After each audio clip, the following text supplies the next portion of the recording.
ಡೈರೆಕ್ಟಾಗಿ ಎಲ್ಲ ಇದು ಗೋಹತ್ಯೆ, ಇಂಡೈರೆಕ್ಟಾಗಿ ಆಗ್ತಿರುವಂಥ ಗೋಹತ್ಯೆ. ನಮ್ಮಿಂದ ಕೂಡ ತಪ್ಪು ನಡೀತಾ ಇದೆ. ಇದು ಜಸ್ಟ್ ಒಂದು ದನದ ವಿಷಯ ಮಾತ್ರ ಅಲ್ಲ, ಎಷ್ಟೋ ದನಗಳು ನಮ್ಮ ದೇಶದಲ್ಲಿ, ನಮ್ಮ ಕರ್ನಾಟಕದಲ್ಲಿ, ನಮ್ಮ ಊರಿನಲ್ಲಿ ಸಾಯ್ತಾ ಇದೆ. ಅಷ್ಟು ಪ್ಲಾಸ್ಟಿಕ್ಕು, ದನದ ಹೊಟ್ಟೆಯಿಂದ ತೆಗೆದಂತಹ ಪ್ಲಾಸ್ಟಿಕ್ಕು. ಇದು ಜಸ್ಟ್ ಪರಿಸರ ದಿನಾಚರಣೆಗೆ ಆಗುವಂಥ ವಿಷಯ ಅಲ್ಲ. ಪ್ಲಾಸ್ಟಿಕ್ ಅಂತ ತಿಂದು ಹೊಟ್ಟೆ ಹಾಳಾಗಿ ಸತ್ತು ಹೋಗುವಂಥ ಎಷ್ಟೋ ದೃಶ್ಯಗಳು ಇದೆ. ಬೇರೆ ಧರ್ಮದವರು ಮಾಡ್ತಿರುವಂಥದ್ದು ತಪ್ಪೇ ಆಗಿದ್ರು ನಾವು ಕೂಡ ತಪ್ಪು ಮಾಡ್ತಾ ಇದ್ದೇವೆ. ನಾವು ಸನಾತನ ಧರ್ಮದವರು, ನಾವು ಗೋಹತ್ಯೆಯನ್ನು ನಿಷೇಧಿಸ್ತೇವೆ, ವಿರೋಧಿಸ್ತೇವೆ, ಗೋವನ್ನು ರಕ್ಷಣೆ ಮಾಡ್ತೇವೆ, ಗೋವನ್ನು ದೇವರಂತೆ ಪೂಜೆ ಮಾಡ್ತೇವೆ. ನಮ್ಮಿಂದ ದನಗಳು ಸಾಯ್ತಾ ಇಲ್ಲ ಅಂತ ಅಂದ್ಕೊಂಡಿದ್ದೇವೆ. ಬಟ್ ಇದು ಸುಳ್ಳು. ನಾನು ಈ ಒಂದು ವಿಡಿಯೋದಲ್ಲಿ ಯಾವ ರೀತಿ ನಮ್ಮಿಂದಲೂ ತಪ್ಪು ನಡೀತಾ ಇದೆ, ನಮ್ಮಿಂದ ಕೂಡ ದನಗಳು, ಬೇರೆ ಪ್ರಾಣಿ ಪಕ್ಷಿಗಳು ಸಾಯ್ತಾ ಇದೆ, ಇದರ ಬಗ್ಗೆ ಮಾತಾಡ್ತಿದ್ದೀನಿ. So hi, Dhanu Krishna, welcome to the KC show. ಹೌದು, ನಾನು ಸದ್ಯದಲ್ಲಿ ಒಂದು ಗೋಶಾಲೆಗೆ ಭೇಟಿ ನೀಡಿದೆ. ಅಲ್ಲಿ ನಾನೊಂದು ದೃಶ್ಯ ನೋಡಿದೆ. ಲಿಟ್ರಲಿ ನಮ್ಮಿಂದ ಕೂಡ ತಪ್ಪು ನಡೀತಾ ಇದೆ ಅಂತ ಆವಾಗ ಗೊತ್ತಾಯಿತು. ಸೊ ನಾನು ಭೇಟಿ ನೀಡಿದ ಸ್ಥಳ ಶ್ರೀ ಕ್ಷೇತ್ರ ಹನುಮಗಿರಿಯಲ್ಲಿ. ಅಲ್ಲಿ ಗೋಶಾಲೆ ಇದೆ. ಅಲ್ಲಿ ಹೋದಾಗ ತುಂಬ ದನಗಳಿತ್ತು, ನೋಡಿ ಖುಷಿ ಆಗ್ತಿತ್ತು. ನಮ್ಮ ಗೆಳೆಯರು ಅದರೊಂದು ಆಟ ಆಡುವಂತಹ ಒಂದು ದೃಶ್ಯಗಳು ನೀವೇ ನೋಡಿ ಎಷ್ಟು ಖುಷಿ ಕೊಡುತ್ತೆ ಅಂತ.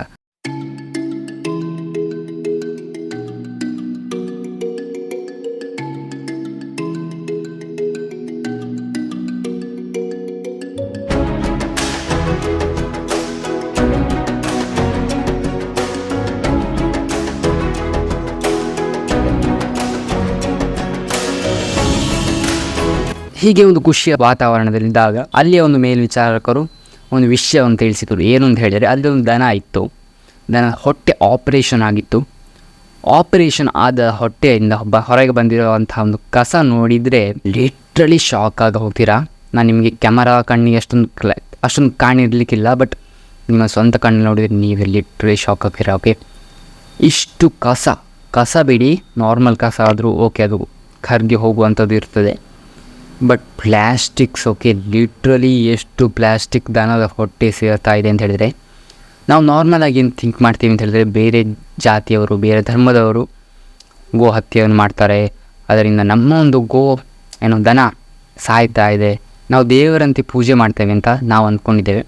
ಇಲ್ಲ, ಬೇರೆ ಧರ್ಮದವರು ಮಾಡ್ತಿರುವಂಥದ್ದು ತಪ್ಪೇ ಆಗಿದ್ದರೂ ನಾವು ಕೂಡ ತಪ್ಪು ಮಾಡ್ತಾ ಇದ್ದೇವೆ.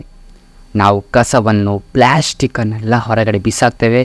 ಅದರಲ್ಲಿ ಏನಾದರೂ ತಿನ್ನುವಂಥದ್ದು ಲೈಕ್ ಸಾರು, ಸಾಂಬಾರು ಅಥವಾ ಅನ್ನ ಅಥವಾ ಏನೊಂದು ಚಿಪ್ಸ್ ಇರ್ಬೋದು, ಏನೇ ಇರಲಿ, ದನಗಳನ್ನು ಹೊರಗೆ ಬಿಟ್ಟಾಗ ಅದು ತಿನ್ನಲಿಕ್ಕೆ ಹುಡ್ಕೊಂಡು ಹೋಗುವಾಗ ಅದು ನೋಡಿ ತಿಂತದೆ.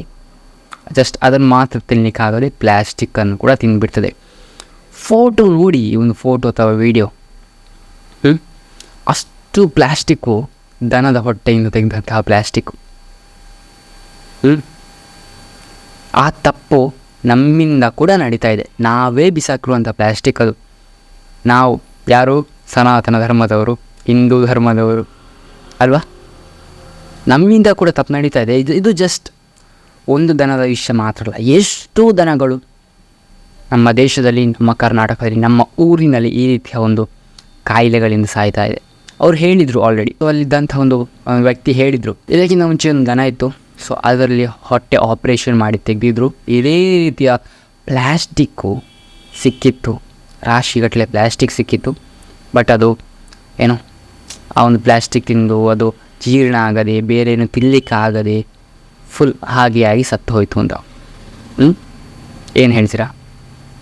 ಈಗ ನೀವು ಬೇರೆಯವರಿಗೆ, ಬೇರೆ ಜಾತಿಯವರು ಹಾಕೋದು ಅಂತ ಹೇಳ್ತೀರಾ? ಇಲ್ಲ, ನಾವು ಕೂಡ ಹಾಗೆ ತಪ್ಪು ಮಾಡ್ತೀವಿ. ಎಲ್ಲಿಯಾದರೂ ಟ್ರಾವೆಲ್ ಮಾಡಲಿಕ್ಕೆ ಹೋದಾಗ ನಾವು ಪ್ಲ್ಯಾಸ್ಟಿಕ್ ಬಿಸಾಕ್ತೀವಿ, ಏನಾದರೂ ತಿನ್ನುವಂಥದ್ದೆಲ್ಲ ತೆಗೆದು ಬಿಸಾಕ್ತೀವಿ ಹೊರಗಿಂದ, ಕಾರಿಂದ. ಯಾಕೆ? ನಮಗೇನು ಪ್ರಾಬ್ಲಮ್ ಇಲ್ಲ, ನಾವು ಅದನ್ನು ಕಾರಿನ ಒಳಗೆ ಕಸ ಇಟ್ಕೊಳ್ಳಿಕ್ಕಾಗಲ್ಲ ಅಂತ ನಾವು ಹೊರಗೆ ಬಿಸಾಕ್ತೀವಿ. ಹೊರಗೆ ಬಿಸಾಕಿದ ಒಂದು ಕಸವನ್ನು ಈ ಥರ ಪ್ರಾಣಿ ಪಕ್ಷಿಗಳು ತಿಂತವೆ. ಈಗ ಇದೊಂದು ದನದ ವಿಷಯ ಮಾತ್ರ ಅಲ್ಲ, ನಾಯಿಗಳು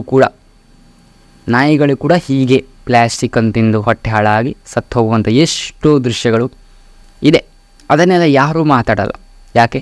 ನಮಗೂ ಬೇಡ, ನಿಮಗೂ ಬೇಡ, ಸತ್ತರೆ ಪ್ರಾಣಿಗಳಲ್ವಾ, ಏನಿದೆ ಅಂತ ಅಷ್ಟೇ. ಒನ್ಸ್ ಅಪಾನ್ ಎ ಟೈಮ್ ಎಷ್ಟೋ ನಾವು ಹೊರಗಡೆ, ಒಂದು ಮನೆಯಿಂದ ಹೊರಗಡೆ ಬಂದ ಕ್ಷಣ ಎಷ್ಟೋ ಪಕ್ಷಿಗಳು ಅದರ ಚಿಲಿಪಿಲಿ ಒಂದು ಕಲರವ ಕೇಳ್ತು. ಇವಾಗ ಅದಿಲ್ಲವೇ ಇಲ್ಲ. ಲಿಟ್ರಲಿ ನಾನಂತೂ ಕೇಳುವುದೇ ಇಲ್ಲ. ಆಯ್ತಂದರೆ ಯಾವತ್ತಾದರೂ ಕೆಲವೊಮ್ಮೆ ಪಕ್ಷಿಗಳು ಕೂಗಿದಾಗ ಸಂತೋಷ ಕೊಡುತ್ತದೆ.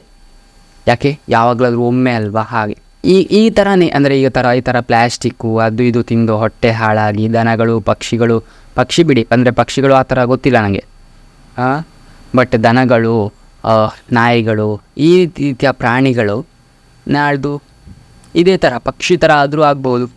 ಎಲ್ಲಿಯಾದರೂ ಒಂದು ದನ, ಎಲ್ಲಿಯಾದರೂ ಒಂದು ನಾಯಿ ಮರಿ. ನಾಯಿ ಮರಿ ಅಂತ ಹೇಳುವಾಗ ನಾವು ಇವಾಗ ಏನು ಥಿಂಕ್ ಮಾಡ್ತೇವೆ, ಓ ಚಾರ್ಲಿ ಬ್ರೀಡು, ಆ ಬ್ರೀಡು, ಈ ಬ್ರೀಡು ಅಂತ. ಅಲ್ಲ, ಅದೆಲ್ಲ ಮುಟ್ಟಾಳ್ತನ. ನಾರ್ಮಲ್ ಪ್ರಾಣಿ, ಲೈಕ್ ನಾರ್ಮಲ್ ನಾಯಿ, ಅಂದರೆ ನಮ್ಮ ಊರು ನಾಯಿ ಆಗಿರ್ಬೋದು, ಅಂಥದ್ದೆಲ್ಲ ನಾವೇನು ಮಾಡ್ತೇವೆ, ಮನೆಯಲ್ಲಿ ಕಟ್ಟೆ ಹಾಕಿರ್ತೇವೆ, ಬೆಳಿಗ್ಗೆ ಬಿಡ್ತೇವೆ, ಅದು ಹೊರಗಡೆ ಎಲ್ಲ ಹೋಗಿ ಸುತ್ತಾಡಿ ತಿಂದು ಏನು ಕೊಟ್ಟದ್ದು ತಿಂದು, ಅಥವಾ ಇದೇ ರೀತಿಯ ಪ್ಲ್ಯಾಸ್ಟಿಕ್ಕು ವೇಸ್ಟು ಅದೆಲ್ಲ ತಿಂದು ಒಳಗೆ ಬರ್ತದೆ. ದನ ಕೂಡ ಅಷ್ಟೇ, ನಾವು ನಮ್ಮ ಹಟ್ಟಿಯಿಂದ ದನಗಳನ್ನು ಹೊರಗೆ ಬಿಡ್ತೇವೆ, ದನಗಳು ಇದ್ದ ಒಂದು ಪೇಟೆಯಲ್ಲಿ, ಆ ಹಳ್ಳಿಯಲ್ಲೆಲ್ಲ ಹೊರಗಡೆ ಹೋಗ್ತದೆ, ತಿಂತದೆ, ಬರ್ತದೆ ಅಲ್ವಾ ಸಂಜೆ ಆಗುವಾಗ. ಬಟ್ ಏನು ತಿಂತದೆ ಅಂತ ನಮಗೆ ಗೊತ್ತಾ? ಇದೇ ರೀತಿಯ ಪ್ಲ್ಯಾಸ್ಟಿಕ್ಗಳು. ಹನುಮಗಿರಿ ಅಂತ ಹೇಳುವಂಥ ಪ್ಲೇಸು ಅದೇನು ಪೇಟೆ ಅಲ್ಲ, ದೊಡ್ಡ ಸಿಟಿ ಏನಲ್ಲ, ಅದೊಂಥರ ಹಳ್ಳಿ ಥರ ಒಂದು ಪ್ರದೇಶ. ಅಲ್ಲಿಯೇ ಅಲ್ಲಿ ಏನು ಆ ಒಂದು ಪ್ಲ್ಯಾಸ್ಟಿಕ್ ತಿಂದಂಥದ್ದು ಎಷ್ಟು ಇತ್ತು ಅಂತ ಹೇಳಿದರೆ, ಇನ್ನು ಪೇಟೆಯಲ್ಲಿ ಓಡಾಡ್ತಿರುವಂಥ ದನಗಳು ಎಷ್ಟಿರಲಿಕ್ಕಿಲ್ಲ, ಅದರ ಹೊಟ್ಟೆಗೆ ಸೇರಿಸಿರುವಂಥ ಪ್ಲ್ಯಾಸ್ಟಿಕ್ ಎಷ್ಟಿರಲಿಕ್ಕಿಲ್ಲ. ಸ್ವಲ್ಪ ಥಿಂಕ್ ಮಾಡಿ. ಈಗ ನಾನು ಕೂಡ ಭಾರಿ ಒಳ್ಳೆಯವನೇನಲ್ಲ, ನಾನು ಕೂಡ ಪ್ಲ್ಯಾಸ್ಟಿಕ್ಕು ತಿನ್ನುವಂಥದ್ದನ್ನೆಲ್ಲ ಹೊರಗಡೆ ಬಿಸಾಕ್ತಿದ್ದೆ. ಬಟ್ ಯಾಕೂ ಗೊತ್ತಿಲ್ಲ, ಸದ್ಯಕ್ಕೆ ಸ್ವಲ್ಪ ಒಂದು ಬುದ್ಧಿ ಬಂದಿದೆ. ಇಲ್ಲಿ ಹೊರಗಡೆ ಹೋದಾಗ ತೆಗೆದು ಬಿಸಾಕುವಂಥದ್ದೆಲ್ಲ ಮಾಡ್ತಾಯಿಲ್ಲ. ಎಲ್ಲಿ ಡಸ್ಟ್ಬಿನ್ ಇದೆ ಅಲ್ಲಿಗೆ ತೊಗೊಂಡು ಹಾಕ್ತೀನಿ, ಇಲ್ಲ ಅಂತಂದರೆ ಕಸವನ್ನು ಕಿಸೆಗೆ ಹಾಕ್ತೀನಿ. ಕಾರೊಳಗಿದ್ದರೆ ಕಾರೊಳಗೆ ನಾನೊಂದು ಡೋರ್ ಸೈಡಲ್ಲಿ ಒಂದು ಪ್ಲೇಸ್ ಇದೆ ತಾನೆ, ಅಲ್ಲಿ ಹಾಕ್ತೀನಿ, ಆಯಿತಾ. ರೋಡ್ ಸೈಡ್ ಬಿಸಾಕೋದೊಂದು ಸಿಕ್ಕಾಪಟ್ಟೆ ಕಮ್ಮಿ ಮಾಡಿದ್ದೀರಿ. ಯಾಕೆ ಅಂತ ಹೇಳಿದರೆ, ಈಗ ನಾನು ಫ್ರೆಂಡ್ಸ್ ಒಟ್ಟಿಗೆ ಟೂರ್ ಹೋಗ್ತೀನಿ, ಕೆಲವೊಂದು ಕಡೆ ಟ್ರಿಪ್ಪಲ್ಲಿ ಹೋಗ್ತೀನಿ, ಕೆಲವೊಂದು ಕಡೆ ನೋಡಬೇಕು ಎಷ್ಟು ರಾಶಿ ಕಸ ಅಂತ ಹೇಳಿದರೆ, ಅದನ್ನು ನೋಡುವಾಗ ತನಿಸ್ತದೆ, ಆಯಿತಾ. ಅದಾದಮೇಲೆ ನನಗೆ ಸ್ವಲ್ಪ ಮನಸ್ಸಿಗೆ ಆಗಲಿಕ್ಕೆ ಸ್ಟಾರ್ಟ್ ಆಯಿತು, ಓಕೆ ಕಸಗಳನ್ನು ಹಾಗೆ ಬಿಸಾಕಬಾರ್ದು ಅಂತ, ಆಯಿತಾ. ಸೊ ನನಗೆ ಸ್ವಲ್ಪ ಮನದಟ್ಟ ಆಗಿದೆ. ಸೊ ನಿಮಗೂ ಕೂಡ ಆಗಲಿ. ಇದು ಜಸ್ಟ್ ಪರಿಸರ ದಿನಾಚರಣೆಗೆ ಆಗುವಂಥ ವಿಷಯ ಅಲ್ಲ. ಡೈರೆಕ್ಟಾಗಿ ಅಲ್ಲ ಇದು ಗೋಹತ್ಯೆ, ಇಂಡೈರೆಕ್ಟಾಗಿ ಆಗ್ತಿರುವಂಥ ಗೋಹತ್ಯೆ. ಸ್ವಲ್ಪ ಅದು ನಿಮಗೆ ಮನಸ್ಸಿಗೆ ಆಗಲಿ, ತಟ್ಟಲಿ ಇದು, ಆಯಿತಾ. ಮಾತಾಡಿ ಇವಾಗ. ಸ್ವಲ್ಪ ಆದರೂ ಬುದ್ಧಿ ಯೂಸ್ ಮಾಡಿ. ಹೊರಗಡೆ ಹೋಗುವ ಕಸವನ್ನು ಅಲ್ಲಿ ಬಿಸಾಕಬೇಡಿ. ಅಲ್ಲಿ ಹಾಕುವಂಥ ಪ್ಲೇಸ್ಗಳಿರ್ತದೆ, ಅಲ್ಲಿ ಹೋಗಿ ಹಾಕಿ ಅಲ್ಲ. ಇಲ್ಲಂತಾರೆ ನೀವು ಎಲ್ಲರೂ ಬ್ಯಾಗ್ ಇದ್ದರೆ ಬ್ಯಾಗಿಗೆ ಹಾಕಿ, ಏನು ಉಂಟದಲ್ಲಿ. ಈಗ ಲೇಸು ಚಿಪ್ಸು ಏನು ತಿಂತೇವೆ, ಬ್ಯಾಗಿಗೆ ಹಾಕ್ಬೋದಲ್ಲಿ ಏನೂ ಇಲ್ಲ. ಇನ್ನು ಪ್ಲ್ಯಾಸ್ಟಿಕ್ಗಳು ಲೈಕ್ ಸಾರು ಸಾಂಬಾರು ಅಂತಹದೆಲ್ಲ ಇದ್ದರೆ ಕಟ್ಟಿ ಎಲ್ಲಿಯಾದರೂ ಇಡಿ, ಕಾರಲ್ಲಾದರೆ ಡಿಕ್ಕಿಯಲ್ಲಿ ಹಾಕಿ, ಅಂದರೆ ಜಸ್ಟ್ ಚೆಲ್ಲುವಂಥದ್ದಾಗಿರ್ತದೆ. ಎಲ್ಲಿಯಾದರೂ ಒಂದು ಹತ್ತಿರದಲ್ಲಿರುವಂಥ ಒಂದು ಕಸದ ಬುಟ್ಟಿ ಹೋಗಿ ಹಾಕಿ. ಅದನ್ನು ಬಿಟ್ಟು ಹೊರಗಡೆ ಹೋಗುವ ಕಸವನ್ನೆಲ್ಲ ಒಟ್ರಾಸಿ ಬಿಸಾಕಿದ್ರಿಲ್ಲ. ಆ್ಯಕ್ಚುಲಿ ನನಗೆ ಇದು ನಾನು ಆಲ್ರೆಡಿ ಹೇಳಿದಲ್ಲ, ಸ್ವಲ್ಪ ಮನದಟ್ಟ ಆಗಲಿಕ್ಕೆ ಸ್ಟಾರ್ಟ್ ಆಗಿದೆ ಅಂತ. ಯಾವಾಗ ಅಂತ ಹೇಳಿದ್ರೆ, ನಾನೊಂದು ವೀಡಿಯೋ ಮಾಡಿದ್ದೆ, ಐಕಾರ್ಡ್ ಹಾಕಿರ್ತೀನಿ. ನಮ್ಮ ಸುಳ್ಯದ ಒಂದು ಪಾರ್ಕು ಕಸದ ತೊಟ್ಟಿಯಾಗಿ ಹೋಗಿದೆ, ಆಯಿತಾ. ಈಗ ನಾನು ವಾಪಸ್ ಹೋಗಿದ್ದೇನೆ ಆ ಪಾರ್ಕಿಗೆ. ನಾವು ಕಸವನ್ನೆಲ್ಲ, ನಾನು ಮತ್ತು ನನ್ನ ಫ್ರೆಂಡ್ ಶಿವ ಅಂತ ಹೇಳುವಂಥವನು, ನಾವು ಹೋಗಿ ಕಸವನ್ನೆಲ್ಲ ತೆಗೆದಿದ್ವಿ ಒಂದು ಟೈಮಲ್ಲಿ, ಮಾರ್ಚ್ ಸ್ಟಾರ್ಟಿಂಗಲ್ಲಿ. ಮತ್ತು ಆದಮೇಲೆ ಒಂದು 15-20 ಡೇಸ್ ಆದಮೇಲೆ ಕೂಡ ಹೋಗಿದ್ವಿ ಆ ಪಾರ್ಕಿಗೆ. ಮತ್ತೆ ವಾಪಸ್ ನಾನು ಹೋಗಿ ತೆಗಿಯೋಲ್ಲ. ಯಾಕೆ, ನನಗೆ ನಾವು ಹುಚ್ಚಿಡಿದೆಯಾ, ನಾನು ಕಸ ತೆಗಿತಾ ಇರಬೇಕು, ಅವ್ನು ಹಾಕ್ತಾ ಇರ್ತೇನೆ ಅಂತ. ಮಾತಾಡೋರು ನಗರ ಪಂಚಾಯತು ಅವರು ಇವರು ಅಂತ ಮಣ್ಣಿಗಿರೋದವರು ಹುಚ್ಚರು. ಮಾತಾಡಲಿ ಮಾರೇ. ಈ ನ್ಯೂಸ್ ಚಾನಲ್ಸ್ ಅವ್ರು ಏನು ಸಾವಿಗಿರೋದು, ಅದನ್ನೆಲ್ಲ ಕವರ್ ಮಾಡಲ್ವಾ? ಇಂಥ ಒಂದು ಎಪಿಸೋಡ್ ಮಾಡಲಿಕ್ಕೆ ಏನವ್ರಿಗೆ, ದನಗಳು ಆ ಒಂದು ಪ್ಲ್ಯಾಸ್ಟಿಕ್ಕಿಂದ ಸಾಯ್ತಾ ಇದೆ ಅದು ಇದು ಅಂತ ಸುಮ್ಮನೆ ಅಡ್ವರ್ಟೈಸ್ಮೆಂಟಿಗೆ ಆದಾಗ ನ್ಯೂಸ್ ಚಾನಲ್ ಅವರು ಅಷ್ಟೇ, ಆಯಿತಾ. ಇದನ್ನು ನಂಗೆ ಗೊತ್ತಿಲ್ಲ, ಮಾತಾಡಬೇಕಿತ್ತು ನನಗೆ. ಸುಮಾರು ದಿವಸಗಳಾಯಿತು ಅದನ್ನು ಹನುಮಗಿರಿಯಲ್ಲಿ ಹೋಗಿ ಆ ದನವನ್ನು ನೋಡಿದಾಗಲೇ ಆಯಿತು, ಇದೊಂದು ಸೀರಿಯಸ್ ವಿಷಯ, ಇದು ಸುಮ್ಮನೆ ಅಲ್ಲ ಅಂತ. ಇದು ದನದ ವಿಷಯ ಮಾತ್ರ ಅಲ್ಲ, ಇದು ಪ್ರಾಣಿ ಪಕ್ಷಿ ನಾಯಿ ಎಲ್ಲದೂ ಕೂಡ. ನಾನು ಆಗಲೇ ಹೇಳಿದಿರೋ ಹಾಗೆ, ನಾವೀಗ ನಾಯಿಗಳನ್ನ ಅದೇ ದೊಡ್ಡ ದೊಡ್ಡ ಬ್ರೀಡರ್ಸ್ ಹಾಕ್ತೀವಿ, ಇನ್ನು ಊರು ನಾಯಿಗಳನ್ನು ಸ್ವಲ್ಪ ದೂರ ಮಾಡ್ತೀವಿ ಅಲ್ವಾ. ಊರು ನಾಯಿಗಳು ಇದೇ ಥರ ತಿಂದು ಹೊಟ್ಟೆ ಹಾಳಾಗಿ ಅವ್ರಿಗೆ ನೋಡಲಿಕ್ಕಾಗದೆ ಹಾಗೆ ಸತ್ತೋಗ್ತದೆ. ದನಗಳು ಅಷ್ಟೇ, ದನಗಳಾದರೆ ಸ್ವಲ್ಪ ದೊಡ್ಡ ದೇಹ, ಮತ್ತು ನಾವು ಸ್ವಲ್ಪ ಹಿಂದೂ ಧರ್ಮದವರು ಏನೋ ಪಾಲಿಸ್ತೇವೆ ಪೋಷಿಸ್ತೇವೆ ಅಂತ ಹೇಳುವಂಥವ್ರು ರಕ್ಷಣೆ ಮಾಡ್ತಾರೆ ಅಷ್ಟೇ. ರಕ್ಷಣೆ ಎಂತ ಮಾಡ್ತಾರೆ, ಅದಕ್ಕಿನ್ನು ಮದ್ದು ಕೊಡ್ಬೋದು, ಅದು ಏನೋ ಜೀವಂತವಾಗಿ ಬದುಕಬಹುದು ಅಷ್ಟೇ ಅಲ್ವಾ. ಸಾಯಿದೆ ಅಲ್ವಾ, ಎಷ್ಟೇ ಆದರೂ. ಹೊಟ್ಟೆಯಲ್ಲಿ ಅಷ್ಟು ಪ್ಲ್ಯಾಸ್ಟಿಕ್ ಆಯಿತಾ, ಲಿಟ್ರಲಿ ಶಾಕ್ ಆಯ್ತು ನನಗೆ ನೋಡಿ. ಜನ್ಮದಲ್ಲಿ ಇಮ್ಯಾಜಿನೇಷನ್ ಕೂಡ ಮಾಡಿರಲಿಕ್ಕಿಲ್ಲ ನಾನು. ಪ್ಲ್ಯಾಸ್ಟಿಕ್ ಇದು ತಿಂದಾಗ ಹೊಟ್ಟೆ ಹಾಳಾಗ್ತದೆ, ಸಾಯ್ತದೆ ಅಂತ ಹೇಳುವಂಥದ್ದು. ನನಗೆ ಮನದಟ್ಟಾಯಿತು. ಸೊ ನಿಮಗೂ ಕೂಡ ಆಗಲಿ ಅಂತ ಹೇಳುವಂಥದ್ದು, ಆಯಿತಾ? ಸೊ ಆದಷ್ಟು ಕಸ ಹಾಕೋದು ಕಮ್ಮಿ ಮಾಡಿ, ಹೊರಗಡೆ ಹೋದಾಗ ಎಲ್ಲಿಯಾದರೂ ಕೀಸಲ್ಲಿ ಇಟ್ಕೊಳ್ಳಿ ಅಥವಾ ಎಲ್ಲಿಯಾದರೂ ಬ್ಯಾಗಲ್ಲಿ ಇಟ್ಕೊಳ್ಳಿ, ಏನೂ ಆಗಲ್ಲ.